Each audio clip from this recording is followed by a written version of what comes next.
Twitter just accidentally admitted that it's committed more human rights violations than the Chinese government. Here's how it happened. Some of the Igbo population in southeastern Nigeria want to secede. They want a separate state, and there have been some recent attacks by arsonists and gunmen on government offices. In response, earlier this week, Nigerian President Muhammadu Buhari tweeted a warning to the secessionists. Many of those misbehaving today are too young to be aware of the destruction and loss of lives that occurred during the Nigerian Civil War. Those of us in the fields for 30 months who went through the war will treat them in the language they understand.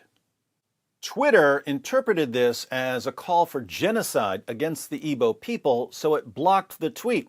The Nigerian government responded by blocking Twitter in Nigeria. And that's when the hypocrites on the trust and safety team, the same hypocrites who ban us whenever we say anything they disagree with, declared that access to Twitter is an essential human right.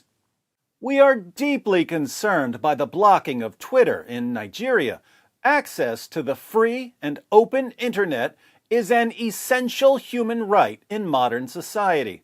We will work to restore access for all those in Nigeria who rely on Twitter to communicate and connect with the world. Keep it on.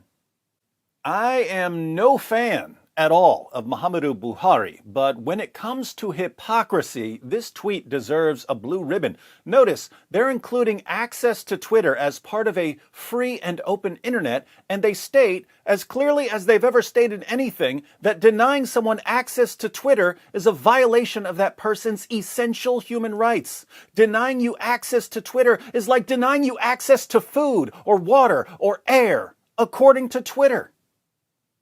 I've been locked out of Twitter for more than 2 years because I refused to remove a tweet. Back in 2019, I shared a video of me condemning the sick, twisted moron who slaughtered dozens of innocent Muslims in 2 mosques in New Zealand.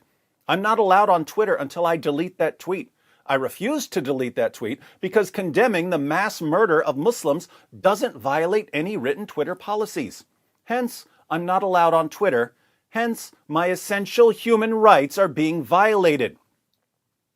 The apostate prophet was permanently banned from Twitter for posting a video in which he explained why he ripped up a Quran in response to a Muslim apologist who called for his public execution.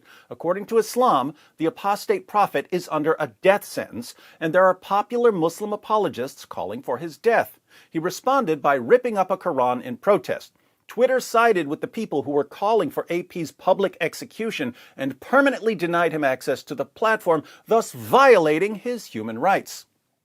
This is where basic logic comes in handy. Premise 1. If anyone denies a person access to Twitter, he has violated that person's essential human rights. Premise 1 was just declared true by Twitter. Premise 2. Twitter routinely denies people access to Twitter. Twitter declares premise 2 true every single day.